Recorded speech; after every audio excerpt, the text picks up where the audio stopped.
Dear students, welcome to Indian Academy Degree College Autonomous. I am Professor Surya. Today, we are going to discuss about ratio analysis.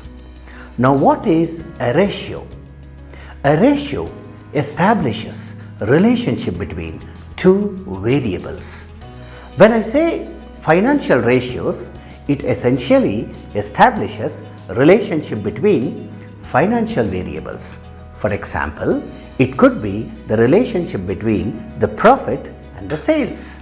It could be the relationship between income and expenditure. It could be the relationship between the assets and the liabilities. So, ratios are important and powerful tools, dear students, to evaluate the financial position of a company. And therefore, we have 5 important ratios that we are going to take a look at in the next few minutes. Number 1, profitability ratios. You know, all the companies under the sun exist for making profits. I am not referring to the companies which are existing for non-profit reasons.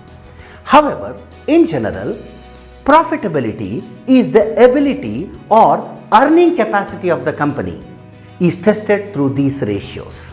For example, gross profit ratio. What does gross profit ratio means? How much a firm is able to make for every 100 riyals of or $100 of sales generated or 100 rupees of sales generated, what is the gross profit earned? Similarly, a net profit ratio establishes the relationship between the net profit which we are going to arrive at after deducting all the operating expenses and administrative expenses and compare with the sales generated. What is the amount of net profit or the percentage the company earns for every 100 rupees of the sales generated or $100 of sales generated? So basically, profitability ratios tests the earning capacity of the company. So let's go to the next ratio, that is liquidity ratios. Liquidity ratios, as the name itself tells you, determines the ability of the company in managing its short-term obligations. So managing day-to-day affairs is very, very important in any business. So, liquidity ratio manages or tests the ability of the company in managing the short-term obligations, and popular ratios are current ratios, which establishes the relationship between the current assets and current liabilities. What are the payments that are due and how are you able to earn? Are you able to match these two things? Are you overriding the expenses? Are tested through these ratios. Similarly, we have something called acid test ratio, which is an important liquidity ratio. This also tests the ability of a company in discharging the short-term loan as quickly as possible.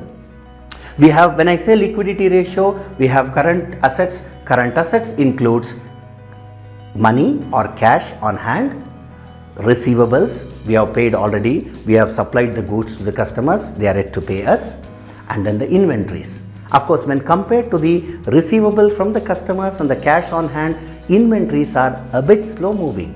So therefore, when it comes to acid test ratios, we do not consider inventories as a part of it.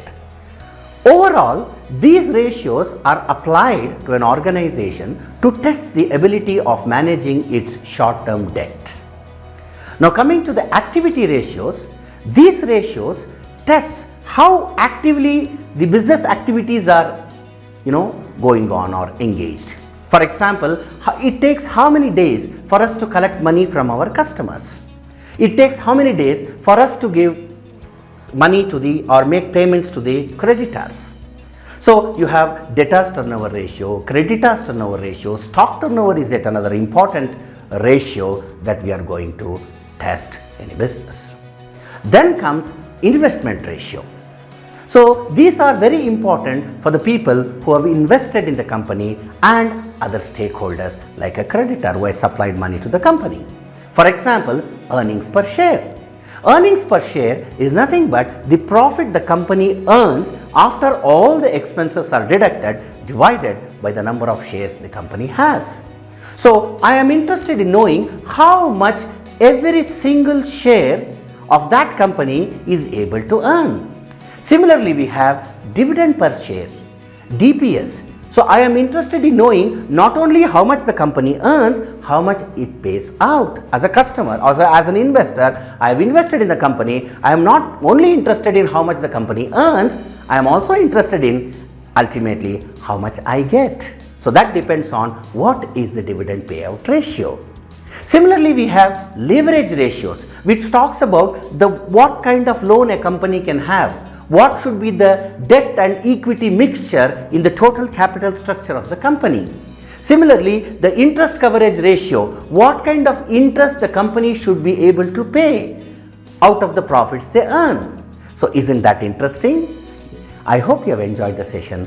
Thank you so much. Bye bye.